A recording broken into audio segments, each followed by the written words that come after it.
KTM bikes, हाँ ये वाली जब इंडिया में नई नई आई थी तब उनका बहुत क्रेज था क्योंकि वो रेसिंग बाइक्स थी। फिर इंडियन कंपनी बजाज ने उसका 15% स्टेक खरीद लिया और इंडिया में उसका प्रोडक्शन शुरू किया और केटीएम की प्राइस काफी घट गई पहले के कंपैरिजन में। और उसकी वजह से पूरी छपरी कम्युनिटी की ऐश ही ऐश हो गई। अब रेसिंग के बजाय फालतू के क्रिंजी रील्स बनाने के लिए ये लोग केटीएम खरीदने लगे। एज अ रिजल्ट केटीएम का ब्रांड इमेज और ब्रांड वैल्यू गिर गया क्योंकि कौन सा सोफिस्टिकेटेड इंसान ऐसी बाइक खरीदना चाहेगा जिसके साथ इस तरह के लोग एसोसिएटेड हो। और अब KTM as a brand steps ले रहा है कि ब्रांड की इमेज को वापस से रिकवर कैसे करें। अब अगर आप ये सोच रहे हो कि सैयारा के वीडियो में केटीएम कहाँ से आ गया, आएंगे उस टॉपिक पर आएंगे बस थोड़ी देर में। मगर पहले ये देखते हैं कि मूवी इतनी सक्सेसफुल क्यों हो रही है, that too without any PR.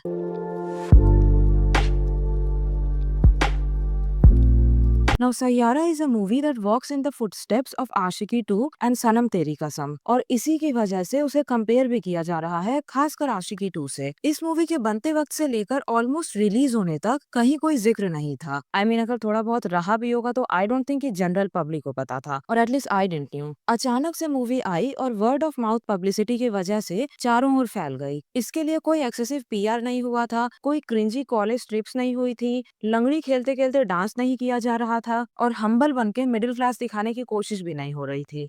Basically उन लोगों ने ऐसा कुछ भी नहीं किया जिसकी वजह से सोशल मीडिया पे उनका मजाक बने और फिल्म रिलीज होने से पहले ही लोगों का मन बदल जाए, जैसे लव यापा के साथ हुआ था। ठीक ठाक काइंड ऑफ एवरेज मूवी की बर्बादी उसके खराब प्रमोशंस और पीआर के वजह से हुई थी। सो फिल्म के डायरेक्टर मोहित सूरी ने पर्पसफुली ये डिसीजन लिया था कि फिल्म के एक्टर्स को पीआर के लिए या प्रोमोस के लिए नहीं भेजना है, और उनसे ये सवाल पूछा भी गया था and this was his response.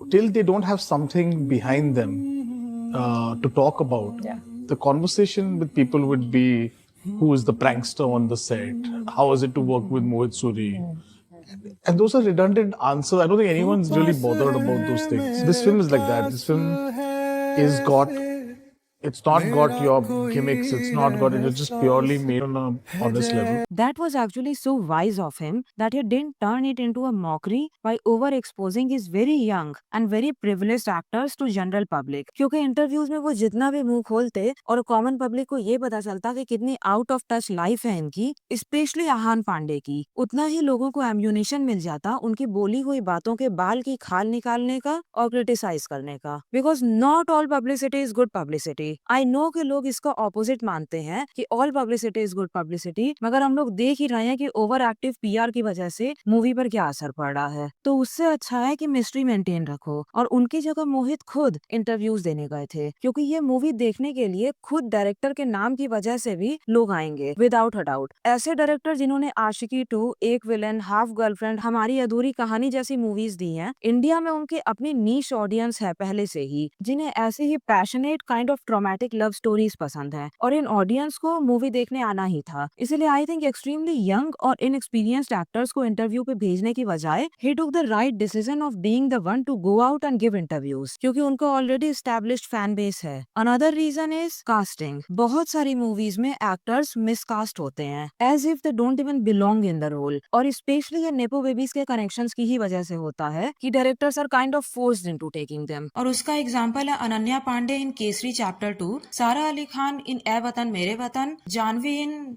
Well आज तक उसकी जितनी भी मूवीज हैं उन सब में वो मिसकास्ट है, but specially in Gunjan Saxena and Roohi. और जिस इंटेंसिटी का कोई रोल है उस रोल के साथ जस्टिस नहीं कर पाना फिल्म के फ्लॉप होने का एक बहुत बड़ा कारण होता है। ऑन द अदर हैंड जब कास्टिंग प्रॉपरली हुई थी, लाइक अनन्या की खो गए हम कहाँ और कॉल मी बे, उन दोनों रोल्स में वो बहुत आसानी से फिट हो गई थी। ड्रीम गर्ल 2 में भी वो ठीक ठाक थी। Same with Sara Ali Khan in love Aajkal and metro in Dino. She is pretty decent in these roles क्योंकि उसका role like kind of modern career minded आजकल की लड़की का है। और जानवी के प्रॉपर कास्टिंग का हम आज तक इंतजार कर रहे हैं। Maybe some lucky day will arrive and it will happen. तब तक दूसरों की मेहनत पर कांस घूम के आए। And don't get me wrong, she looks beautiful in her roles, but acting and playing a role is more than just looking beautiful. Saiyaara के केस में लुक टेस्ट वगैरह हर चीज का ध्यान रखा गया है। अगर मैं आपको पूछूं कि आहान और अनीत का फर्स्ट इम्प्रेशन आपके लिए क्या था? बकवास। मैंने सुना है कि आपने आहान को एक्चुअली रिजेक्ट किया था ये रोल के लिए। Is that true? बोला I've got one correct boy for you. तो जब मैं आहान को पहले मिला, इतना तमीज वाला आदमी, इतना स्वीट लड़का जो मेरे को मिलने आया, बोला मैं वो क्रिश का कैरेक्टर ही कैसा करेगा। तो मेरे ऑफिस में आया था, तो मैंने सर को बोला, सर आपने तो बोला था मेरे टाइप की पिक्चर, मेरे टाइप का कैरेक्टर है वो, और मुझे तो बहुत स्वीट और इनोसेंट सा लड़का लगा। इसे नहीं नहीं वो झूठ बोल रहा, एक्टिंग कर रहा है, वो ऐसे है नहीं। तो मैं फिर वापस मिला, फिर भी वैसे ही है। तो मैंने बोला, तो बोले ठीक है, उसको बोलो नहीं हो रहा है, बट तुम उसको जानते हो, उसको बैंड्रा में तुम लोग डिनर पे मिलके बोल दो ना उसको कि तू नहीं कर रहा, मैं उसके लिए कुछ और ढूंढ लूंगा।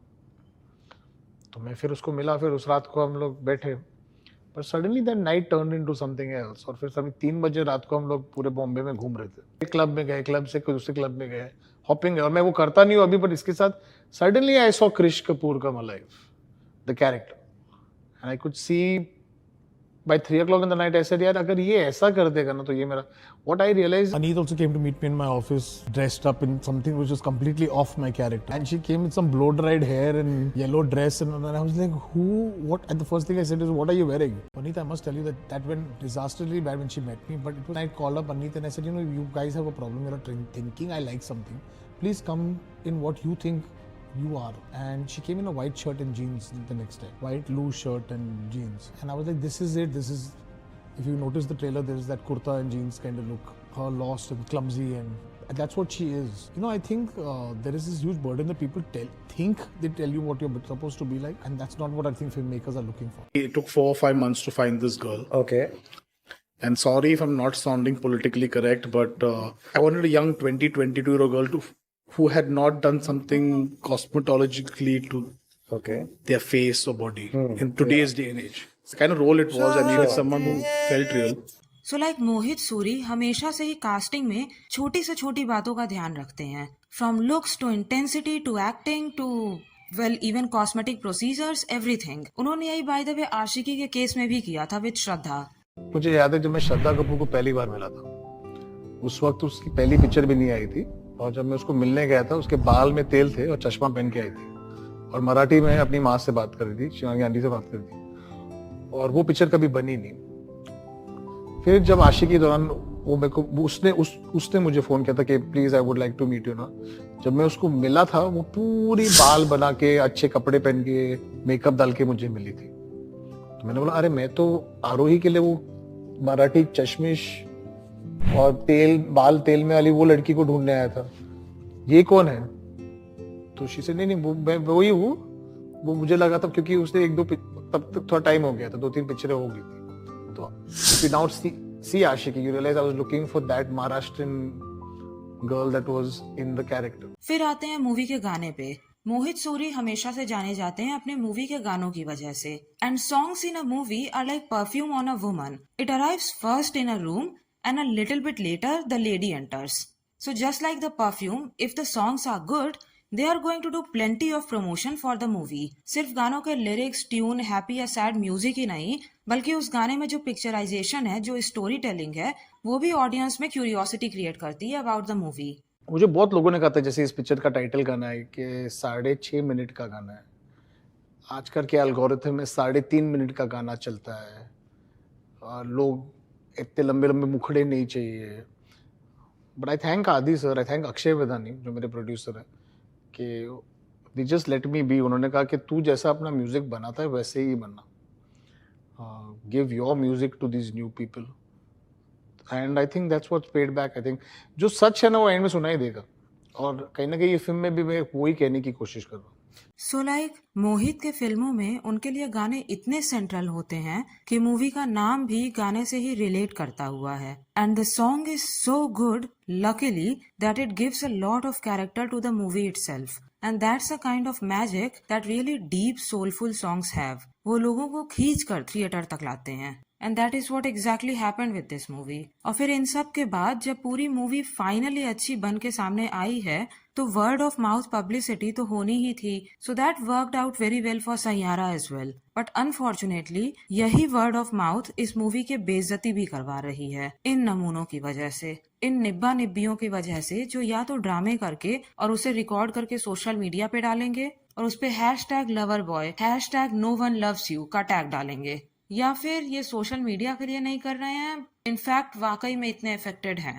Which is worse to be honest. At least social media पे डालने के लिए जो लोग ड्रामे कर रहे हैं उनसे मे भी उनके फॉलोअर्स बढ़ जाएं, मगर जो लोग सच में इतना अफेक्टेड हो रहे हैं इस मूवी को देख करके, which is not even that deep.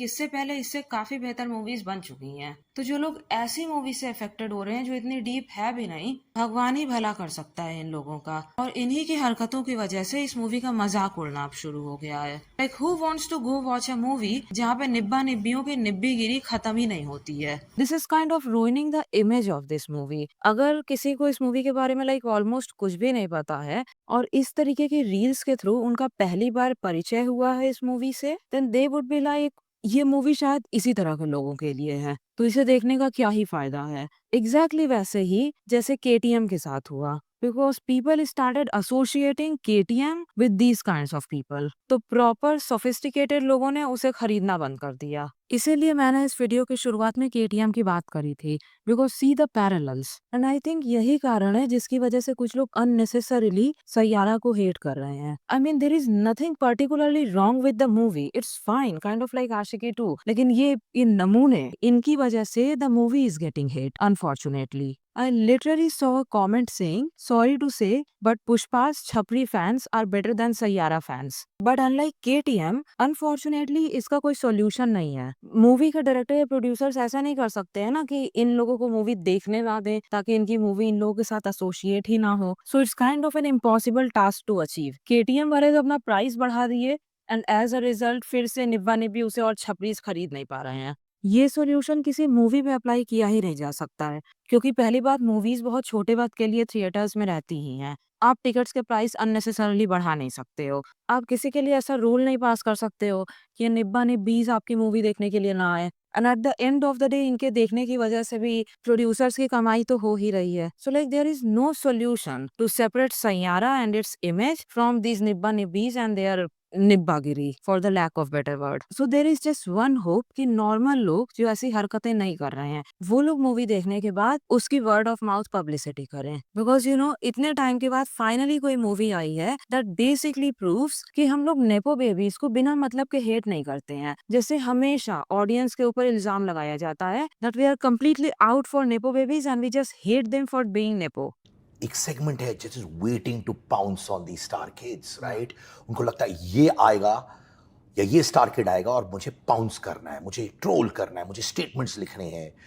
Wait करते एक हाफ अ सेकंड अपॉर्चुनिटी उन पे पाउंस करने के लिए। But that is not true. We hate nepo babies जिन्हें जबरदस्ती हमारे गले के नीचे उतारा जाता है, बजाय इस बात के कि उनकी एक्टिंग एकदम दो रद्द की है, बजाय इस बात के कि उनकी मल्टीपल मूवीज फ्लॉप होती जा रही हैं and people are calling out their acting on social media. उसके बावजूद भी उन्हें मूवीज मिलती रहती हैं लगातार and they are always on the box office. We hate those nepo babies. Ahaan Panday is in nepo too, but his acting is so good, और at least good enough. I wouldn't say so good, but good enough. No one is hating on this Nepo kid. So the problem was never audience hating Nepo kids. The problem is Nepo kids not learning how to act. And I was just thinking कि आहान पांडे ने जहां से भी acting की classes ली है ना, I hope कि अनन्या पांडे भी उसी एक्टिंग स्कूल में जाए कुछ महीनों के लिए या मे भी एक आध साल के लिए। She would drastically improve. And we as audience, we appreciate actual talent. तो आई होप कि बाकी के डायरेक्टर्स ये समझेंगे कि उनके नेपो बेबीज का करियर ऑडियंस उन्हें नेपो नेपो बुला करके बर्बाद नहीं कर रही है। उनके करियर खुद उनके ओवर प्रोटेक्टिव पेरेंट्स और गॉड फादर्स बर्बाद कर रहे हैं, जो ये समझते हैं कि बॉलीवुड उनके बाप का बिजनेस है, तो उन्हें जिसे भी हायर करना है करेंगे, चाहे उन्होंने एक्टिंग की ट्रेनिंग ली है या नहीं। इनफैक्ट लॉन्च होने की पहले पहले सर्जरीज और बोटॉक्स ज्यादा इंपॉर्टेंट होता है as compare to acting classes, और उनके delusional parents plus god parents उसे सपोर्ट करते हैं। अनुराग कश्यप ने अभी अभी इसी पे बात भी करी थी। No, I think the problem